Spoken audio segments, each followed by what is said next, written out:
record and share here. And let me just put this here.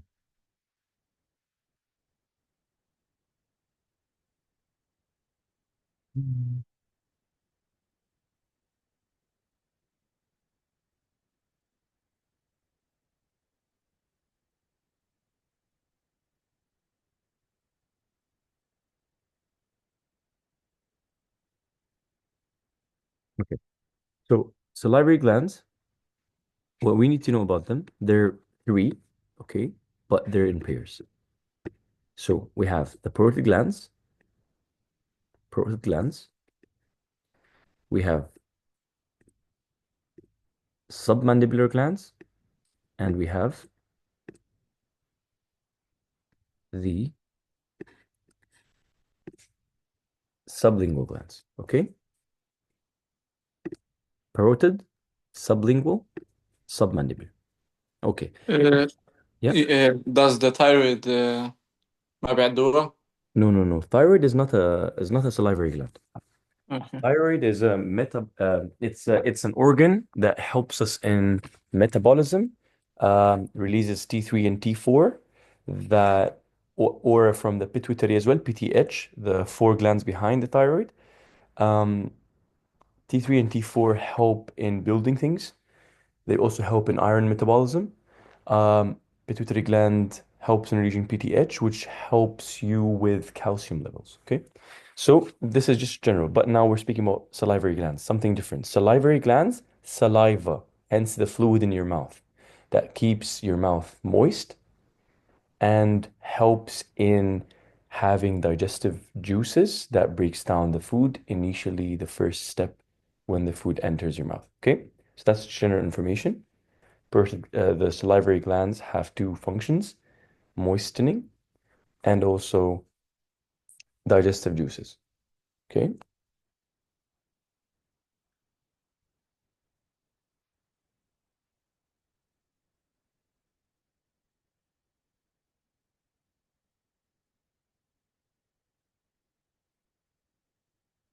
Okay. So the next thing that we have to do is um, talk about first thing, the parotid gland. And the parotid gland right here, I'm gonna isolate it. And it's two, so I will take a multiple selection. And I'll also check the duct right here. And this one and this one, and we isolate. And they come in pairs. So the first thing that we have to know is that they relieve a watery solution that helps to break down the food and also moistens the mouth. Okay, that's the first general information. Now, we have to know the anatomical position. Where does the parotid gland really lie and what's around it? Okay, so the first thing that we have to know is the borders that surrounds those things or the structures that surrounds this parotid gland. Superior, it has the zygomatic arc. Superior, the zygomatic arc. Okay, superior zygomatic arc. Inferior, inferior border of mandible. Inferior, the inferior border of mandible. Okay, anterior, you have the masseteric muscle right here. The masseteric muscle. Anterior, masseteric muscle. Posterior, external ear, and sternocleidomastoid muscle. This is what surrounds the parotid gland. Okay, superior, the arc, anterior, masseteric, inferior, the inferior border of mandible, posterior, the external ear, and the sternocleidomastoid. Deal? These are the boundaries or the relations around the parotid gland. Okay. Now, um, what passes through it? what passes through it? The first thing that passes through it, and I'll show you here. Oh, don't need this. First thing that passes through it is,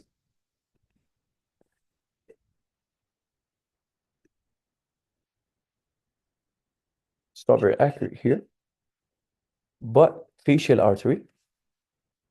Oh, sorry. No, no, no, not facial artery. Facial vein. Sorry, facial nerve. Sorry, facial nerve. Why am I selecting the artery? Facial nerve. My brain was thinking so much about artery. But yeah, where did it go? Um, no.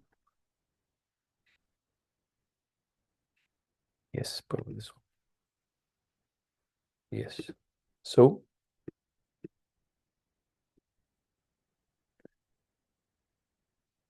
I deselected the things, but let me just, yep, exactly.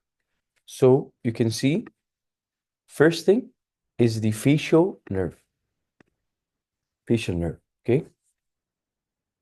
Second thing, external carotid artery. That's what I was thinking of, an artery. External carotid artery.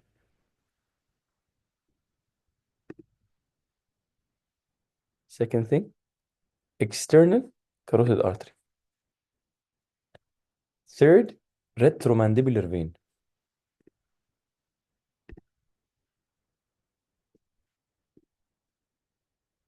Third, retromandibular vein. So, carotid gland, the things that pass through it, facial nerve, external carotid artery, retromandibular vein. So, first thing we have to know, bilateral. What does it do? Secrete fluids. What does it do again? Secretes saliva and salivary juices, okay, to digest the food and keep the mouth moist. Relations, zygomatic arc, masseter, border of mandible, sternocleidomastoid, external ear. Three things that pass through it: facial nerve, external carotid artery, retromandibular vein. Deal? Okay, let's move further. What supplies the parotid gland? What Lesser petrosal nerve. No, I meant blood. What supplies the parotid gland with um, the blood? Two things: posterior auricular and superficial temporal. And these are branches of the external carotid artery. What supplies blood? Number one,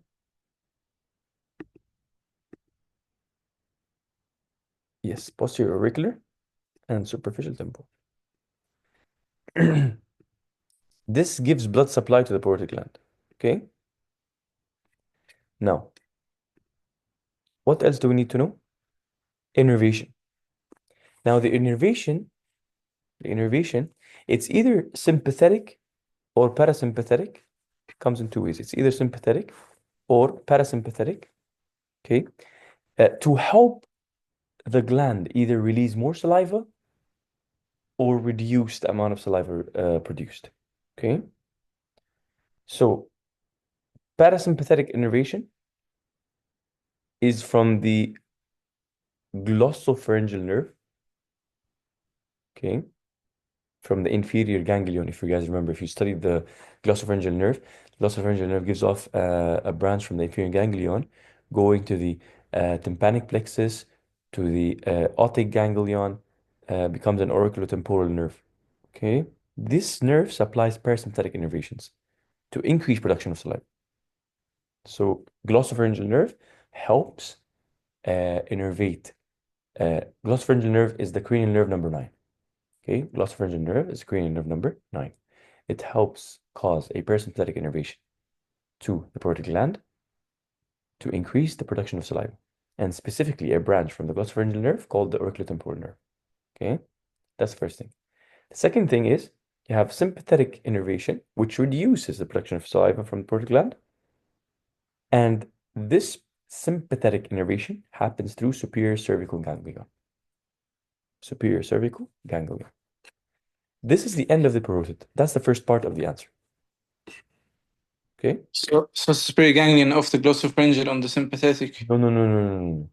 Parasympathetic innervation is Mm. glossopharyngeal nerve, auriculotemporal nerve. Deal? Yes. The sympathetic innervation, something else. Superior cervical ganglion. Okay. خلاص. Maya, any questions? Wait, so did you say for parasympathetic glossopharyngeal nerve and auricular So parasympathetic innervations happens through the glossopharyngeal nerve, cranial nerve number 9. Do you? And specifically, I want to be specific, it's a branch called auriculotemporal nerve coming from the Okay. glossopharyngeal branch. Okay. Okay. All right. And the sympathetic is the superior cervical ganglion. And that's the end of parotid gland. Okay.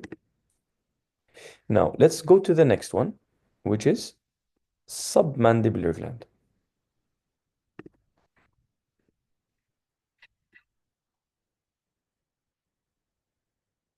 I just have a question, Haytham. Yes. When I studied orals, كتبت أنه lesser petrosal nerve innervate the parotid gland. Is it wrong? No, you're right. You're right. But I will show you what I mean.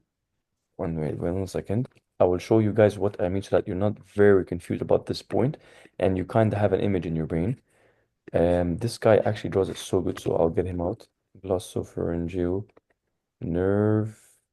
Wait. Glossopharyngeal nerve. Yes, here. And I'll share this one with you. Glossopharyngeal nerve. Look, and Maya, by the way, this is a very great channel The glossop. for studying nerves, arteries, veins. Depend on this channel so much because it will actually really help. And I love it. So just to refer to what his question was, um, here, that's what I was saying. The glossopharyngeal nerve, this video is the glossopharyngeal nerve. It starts from nuclei and then it supplies so many bullshit here. Okay. What I said about the parotid gland is that it's parasympathetically innervated to increase production of saliva, okay, by the glossopharyngeal nerve. Now, when Dr. Sirski asks you this, you can't just end with, oh, glossopharyngeal nerve does that. He will ask you what branch. So let's go back. That's the glossopharyngeal nerve. And here we go to the inferior ganglion. That's the superior ganglion that I mentioned, and that's the inferior ganglion. From the inferior ganglion, you have the tympanic plexus in the middle ear. It gives off lesser petrosal nerve, stops at otic, becomes auriculotemporal nerve, and that's the parasympathetic innervation for parotid gland. Do you get it? Yes. That's it. That's what I meant by it. Okay. And So it's this one who forms the tympanic plexus also, right? yeah, so yes, so from the glossopharyngeal nerve comes from the inferior ganglion, something called tympanic nerve of Jacobson. Okay. And then it becomes the tympanic plexus in the middle ear. From here comes out a nerve called lesser petrosal. And then it enters foramen ovale, becomes otic ganglion, and then becomes auriculotemporal nerve, supplying parasympathetically parotid gland, and then more saliva is released through this. Okay, Okay. Yes. class, good. Okay. Now we go back and we use this. The next one we're going to talk about is the submandibular gland. The submandibular gland.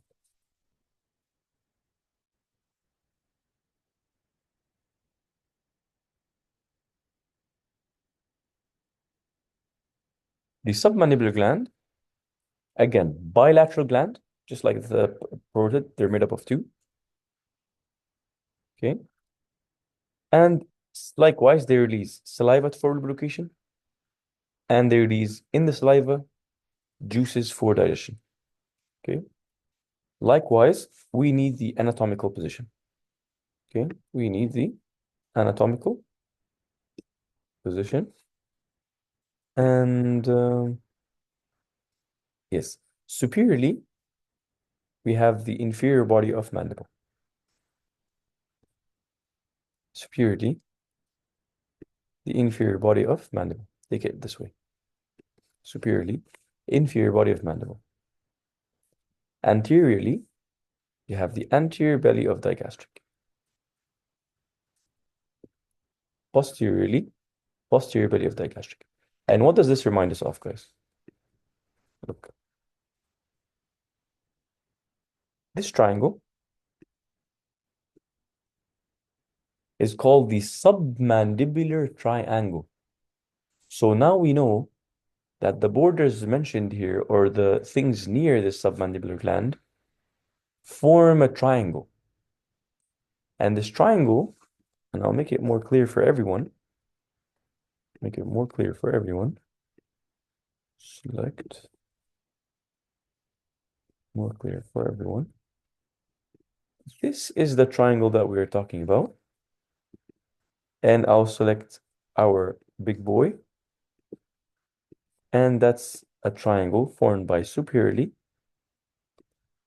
mandible body, posteriorly posterior belly of digastric, anterior belly of digastric, and the submandibular gland.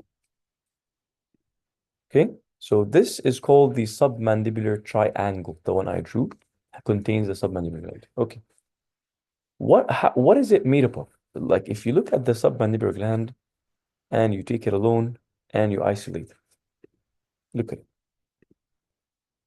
It's weird. It's shaped like a U. So anatomically, it has a superficial arm and a deep arm.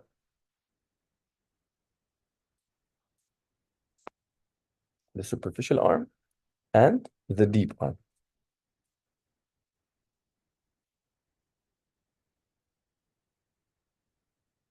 Uh, let's pause a little bit. Go back to the parotid gland. Go back to the parotid gland. And where you wrote releases saliva initially in the general information, just write by the parotid duct. By the parotid duct in the parotid gland notes. Now go to the submandibular duct back and say releases saliva into the oral cavity by submandibular duct. Okay. You can see here how another point about it is that it wraps around the mylohyoid muscle. And you can see how this happens. See? It's so interesting, bro. Like every time you see something new. Look, crazy. That's a crazy structure. Okay? So you have the superficial head or arm and the deep arm. And then you have the duct, which is called the submandibular duct. Another name for it is called Wharton's duct. Wharton's duct. And of course, we want to select it, but I'm just trying to see how I'm going to do that. Because it will give the things to the frenulum. So let me just hide and you can see the ducts. Oh, yeah, we can do that. Okay, so let's hide this first. Then we do multiple selection. Then we take that. Oh, we can't. Holy crap. Okay. How can I show you this? You can see at some point that ducts of the submandibular and ducts of the sublingual they join. But just for the sake of the submandibular, so we know saliva enters the submandibular duct, goes into the oral cavity. Okay.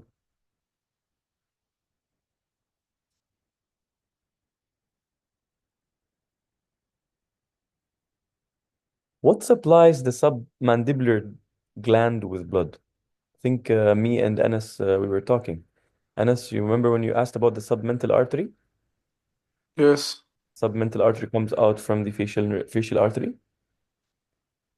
Here, the facial artery or the submental artery from the facial artery supplies the submandibular gland with blood. So blood supply or vascularization, submental artery from facial artery.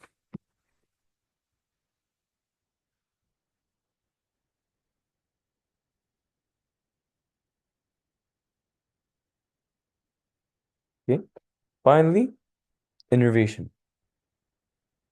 The parasympathetic and sympathetic.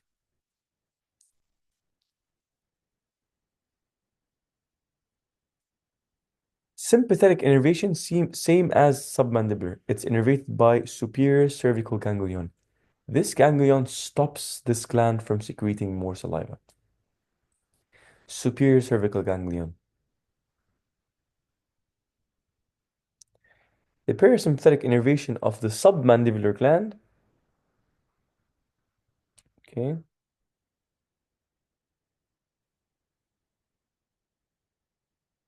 comes from something called superior salivatory nucleus. Remember, you have heard salivatory nucleus in many of the cranial nerves. Salivatory. So just know, in this case, the submandibular gland releases more saliva by the superior salivatory nucleus due to its parasympathetic innervation. Wait, so the sympathetic, the superior cervical ganglion, we said stop saliva, right? Reduce saliva. Superior salivatory is a parasympathetic innervation, hence increase saliva. Okay. The sympathetic innervation for submandibular gland is by superior cervical ganglion, same as the parotid. So sympathetic for both glands, parotid and submandibular, is the same. Parasympathetic innervations for parotid to increase saliva is by the auriculotemporal from the glossopharyngeal nerve. The parasympathetic innervation for submandibular gland is coming from directly a nucleus called superior salivatory nucleus. And this is the end of submandibular gland. We have one final one, which is the sublingual gland. Wait, could you maybe repeat the blood supply of submandibular gland? Submental. Sub Submental artery. Oh, just this one? Okay. Submental artery from the facial artery supplies submandibular gland with blood.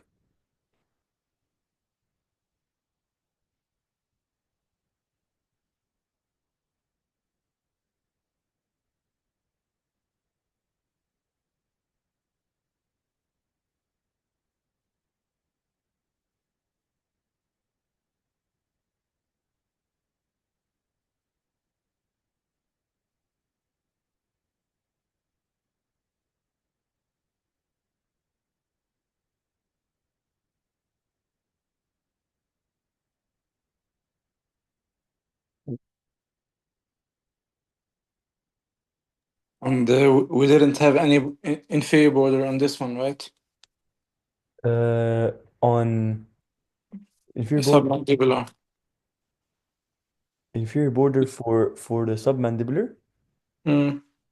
we said that We said superiorly, inferior body of mandible, anteriorly, anterior digastric belly, posteriorly, posterior digastric belly. exactly. Maybe Yes. I missed the inferior border. No, there's no inferior border because it's in a triangle. Okay. Okay. You can talk about the skin, the platysma. You can talk about what is it called? You can talk about so many things that underlie the submandibular, but it's not important. Okay. Okay. Sublingual gland. Sublingual gland.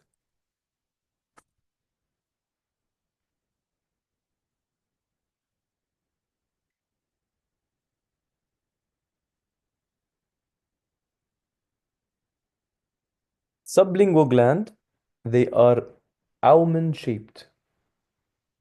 They are almond shaped, found in the floor of the oral cavity. They are almond shaped, found in the floor of the oral cavity. Right here.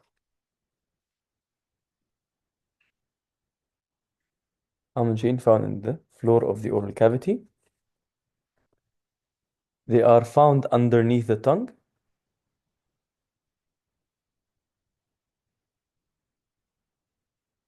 They are found underneath the tongue. And they're bounded by mandible laterally and genioglossus medially. And you can see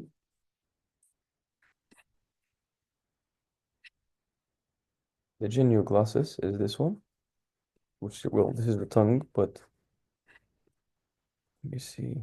I can highlight, but never mind. The genioglossus, you can see that if I select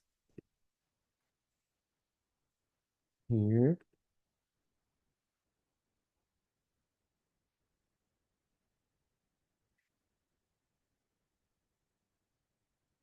so it is bound laterally by mandible, medially by genioglossus.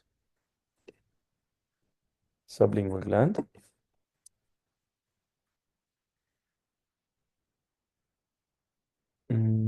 What else do we need from here? Yes.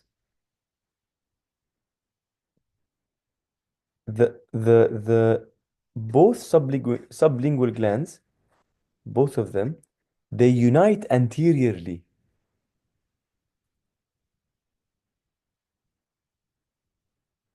They unite anteriorly near lingual frenulum.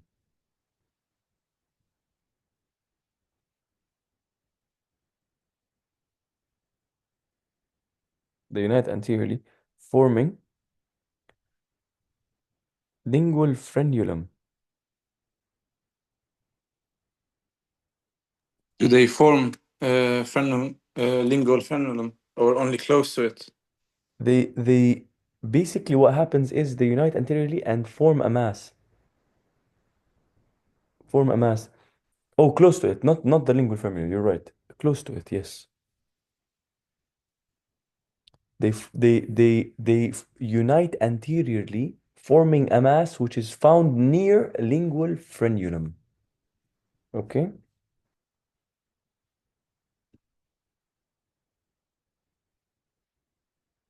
They drain into the oral cavity their secretions through sublingual ducts.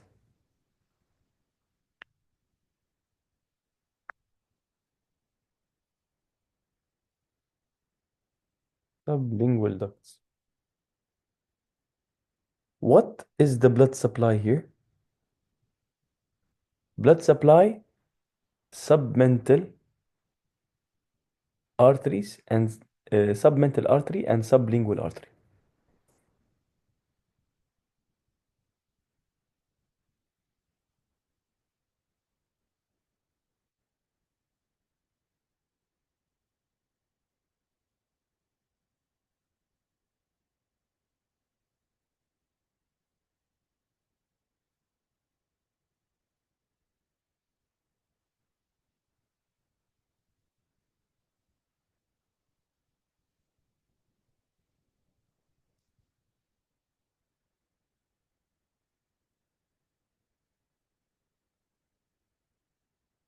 Innervation, parasympathetic and sympathetic, it's the same exact thing as submandibular gland.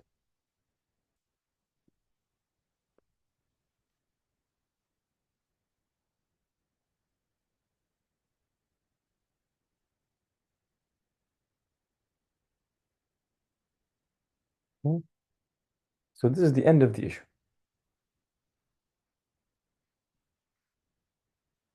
Any questions about it?